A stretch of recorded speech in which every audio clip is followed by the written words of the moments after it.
এবারে বলো তুমি আর এরকম করবে? না দাদা, করবো না। আর বই ছিড়বে বলো? না দাদা, এরকম আর করবো না। এবারে মন দিয়ে পড়বে তো? হ্যাঁ, আমি আর ওরকম করবো না। এই, তুমি তোমার বোনকে মারছো কেন? তোমাকে মারবো ধরে। এই দেখো, পড়েও গেল। খুব মার খাবে। এই দেখো বাবা, বই ছিঁড়ে ফেলেছে, আমি ওকে পড়তে দিয়েছিলাম। তুমি এরকম কেন করেছো? হ্যাঁ, আমার ফোন এসছে। হ্যালো পাপা, তুমি আমাকে বাঁচাবে না? ঠিক আছে, কোনো সময় আমাকে ডাকবে। আমি আর যাবো না তোমার কথাতে।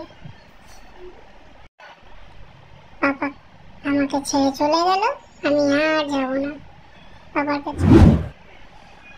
নাও, এবার তুমি আমাকে মারো। আসো, মারো আমাকে।